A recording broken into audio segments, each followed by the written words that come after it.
Hey everybody, today I want to share with you some information about my personalized exercise systems and videos. Now, to preface this, I want to go back and re-explain how I get to that process in order to personalize it and why I came up with the personalized video approach as opposed to a random set of videos. It all starts with the comprehensive consultation and the comprehensive physical assessment. In the consultation, I'm gathering subjective information so that I can begin to understand which assessment I'm going to do or screen, because I have 3 different types of assessments, one of which is just an athletic movement screen. And to also collaborate if needed with other practitioners depending on how your wellness movement rating is when you fill out the wellness movement lifestyle questionnaire. So that's the first part. In the questionnaire, I ask a lot of questions about your physical health. I want to begin to understand what do I need to do or do I need to refer out. There's a number of questions that kind of indicate your cautionary indicators, like a previous injury, current pain, current movement restrictions, what you currently do for exercise, what you did in your past for exercise, etc., etc. Once I've gotten all that information and I've rated it, then I move on to the comprehensive physical assessment. Now, I have 2 assessments in one screen. I have a wellness movement assessment, I have an athletic movement assessment, and I have an athletic movement screen. The 2 assessments are for people that have current challenges. One is an athlete, one isn't. And the athletic movement screen is for everybody else. These are the people that, are everybody from the recreational athlete to the novice fitness enthusiast, all the way up to the professional athlete, but they don't have pain or a major physical challenge that they're facing. So the screen is for generally everybody else. Once I have all that information and that's rated, everything's rated here. As you'll learn if you go to my website, I rate and rank everything so that we have a baseline to work from, and then we need to work you back up to your rating that is going to be aligned with your long-term vision. Now, if you don't know much about how I operate, it's a step-by-step process.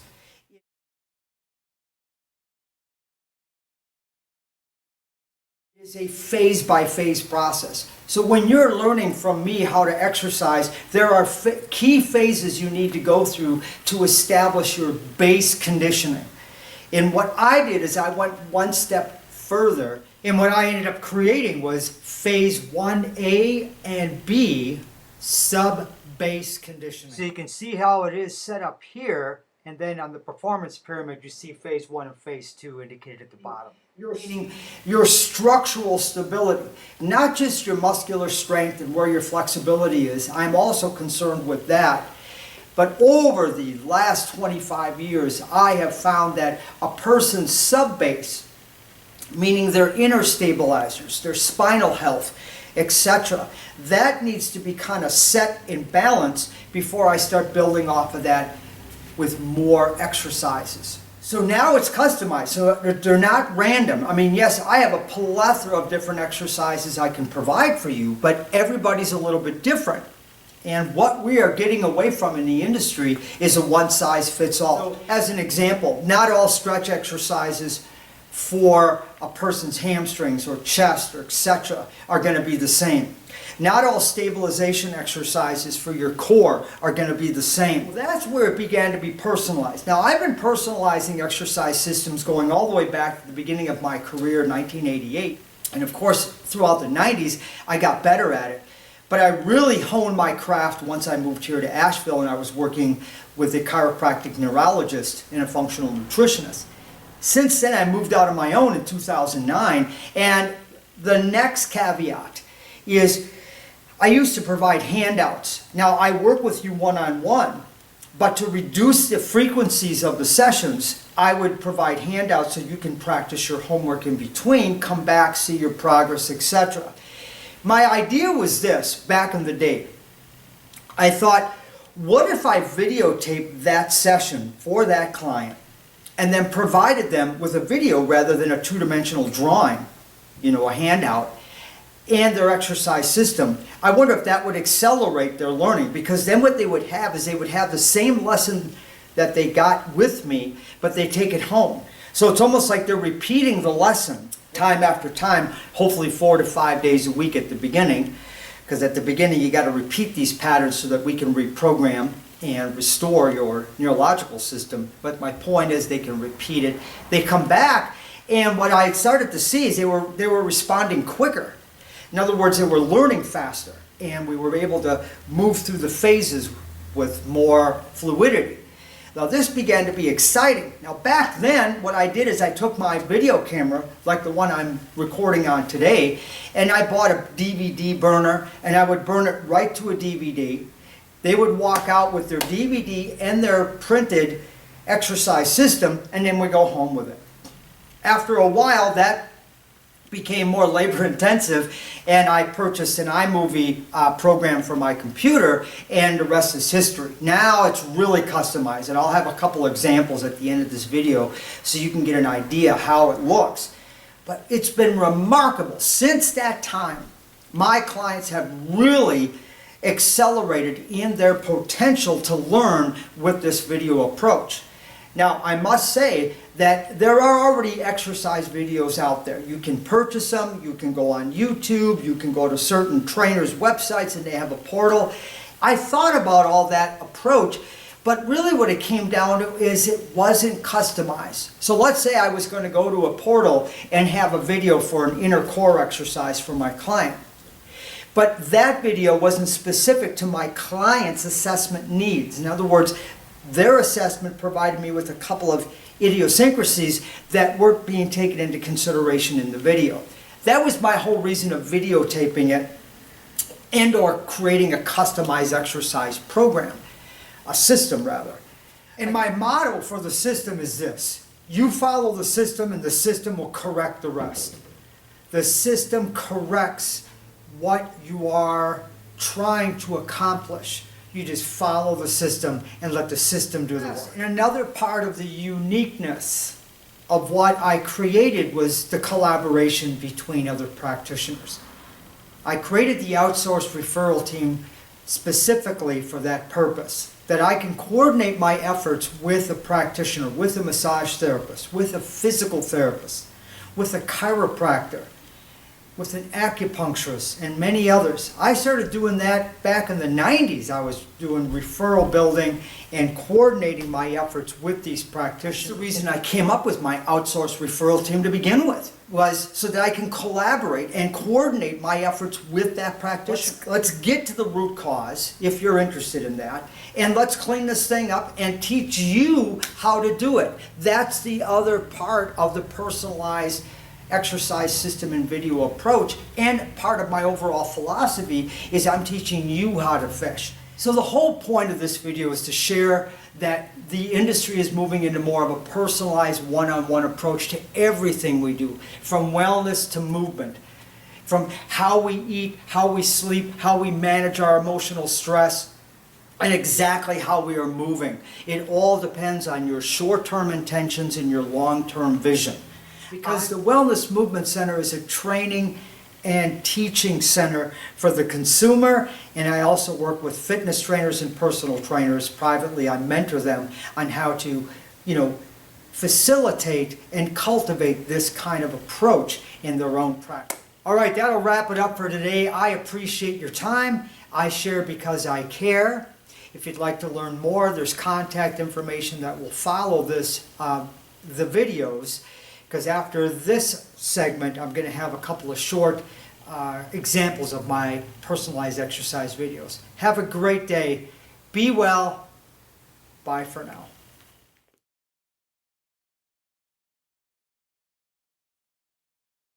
And when you're lying on your left side, you're going to notice that your fingers, when they come forward, they're going to go past your left hand. We're going to prevent also your knees and your legs from moving as you inhale and you rotate back. So then when we switch to this side, you don't have to go past your fingertips, is what I just got done explaining. And yes, you can, when you draw the hand back, just keep it on your chest. Remember, rotate from your neck and your upper spine only. Nice work. Now, while rolling the left piriformis, you have your left arm positioned so you can lean over. Just make sure that shoulder is packed in and you're contracting those muscles in the shoulder. This is great because I got this leg up here. I'm getting a stretch here. I'm rolling out that right upper hip. It may or may not be sensitive. Right now you're pretty high up. And then after you do about 10 swipes there, then we're going to kind of go into the top tier. Okay. We'll roll both your thighs in a minute. So we'll roll here first, and then right up in here second. Okay. So yes, with that left leg bent up the way it is, you're getting a kind of an active stretch across that piriformis. And then, like I had mentioned, you're rolling the top half of the hip first, right where it connects into your pelvis area. Just stay away. And the leg is totally relaxed. So you don't want to have the glute contracted. In fact, if you can bend that knee, nope, just bend it. Oh. There you go. Oh. Yeah. Oh, so you're more relaxed even.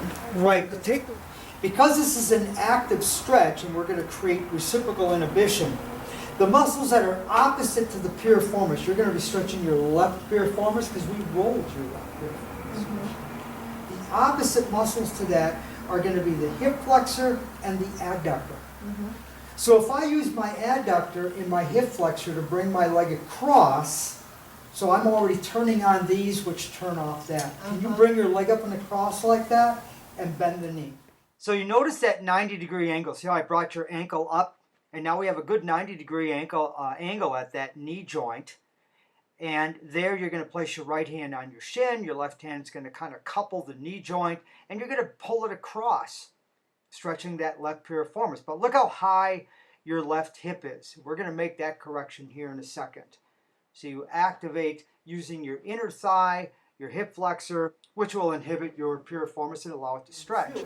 Now, if I'm pulling across, my hip is going to come up a little bit, isn't it? Yeah. So what I teach my clients is think of pushing your hip down as you're bringing it across. And that's going to create more of a stretch. Right. That Without way having to go so far. Right. And that way, because if your hip came up, let it come up.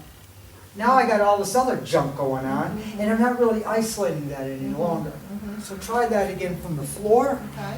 You're going to bring it up and across. You're going to anchor and pull 1, 2, and 3. So you gently draw your belly button in, hollow it out, keep it that way, and do the stretch. And in 1 1,000, 2 1,000, 3. And when the leg hits the floor, you disengage the core. Okay. So the core hits first. There's your sequence. Then you have your sequence, your stretch. So you're getting that reflex timing. Boom, boom, boom. Because everything's done off of timing. And that comes back to motor control. Do it 10 times on this side to start out with in your inner unit. So you took that big breath in, you let the air out, and now the core is activated, but yet you're going to still breathe behind the shield. The shield is on because you still have to be able to breathe to do your reps if you're doing exercises, right? But as you're holding that core in for 4 little breaths, that's a 10-second hold. So that's 10 seconds of isometric. Then you stop, and I'll show you how to go through the other portion. And then you go back into your activation, and you do 10 reps of full breaths. On the 4th inhalation, you're going to exhale, activate the core, and then you're going to do 4 breaths behind the core. So the first 4, the core is off. Okay. You're just doing your breaths. So let's start with Okay, that. and it's 3-6. 3 You want me to do it? Yeah. Okay, okay. So we talked about the slow exhale and working on that control, and also to remind you again, as you're practicing the 3-dimensional part of the breathing or any part of this exercise, try to refrain from over-contracting your neck and your upper chest muscles. Your internal obliques, so there's a little space there. And I want you to, through pursed lips, I want you to force exhale, like you're blowing up a balloon. You'll feel your...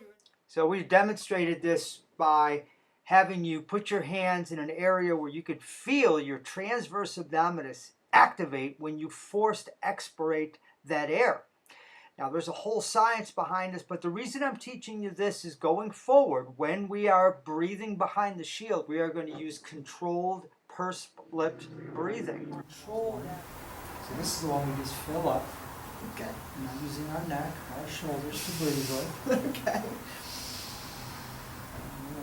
out slow. And as that belly gets further and further tucked in, you're going to hollow it out, activate your core, create light pressure. Now when you breathe, you're going to do it through pursed lips. For 4. Relax. That's about all you're going to need. Because I want to maintain that curve.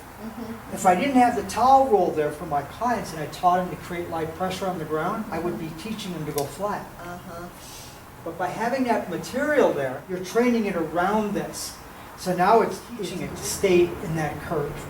Because as I start teaching you to hinge and use your legs and use your hips and not your back, this is going to come automatic because we've trained your core and we got your core to match to your curve, and now we're going to maintain that. So you're going to roll that up a little bit. Now the extra material goes up towards the head. Let's have you put that underneath your low back, directly opposite of your belly button. Here we did the 4 breaths off, and we're about to go into activation. You'll feel a little pressure on the towel roll. Maintain the pressure, pursed lips. 4 shallow breaths behind you and rolled up to what your back needs in order to maintain your neutral spine. Neutral spine represents the natural curve of the spine. Everybody's going to be a little bit different as far as the thickness of the towel, but the outcome is the same. We're trying to teach their body to memorize the position of neutrality. And this neutral spine position will then carry over to all the other exercises we'll progress you into. Nice work, take your time, and have fun with it. And when the client goes into phase 2, they use what they've learned from phase 1 as they go into base conditioning training. So once you're up, now you're committed. Now you're going to make slow circles around, and as you come around, your thumbs are going to go down, and then your thumbs are going to go up into 45. All right, so we just finished upward rotation, protraction, depression. So we're going to come up again into upward rotation, protraction, into depression, into retraction, and back into depression. So really, as you come around right here, the scapulas are pretty much still in depression, but they're still moving around the thorax. Here they're coming into retraction. Now that scapula is going to come around into protraction, into upward rotation. I want you to keep that visualization in your mind as we reprogram the timing of the arm bone, which is the humerus, with the glenoid cavity, which is the shoulder joint. All right.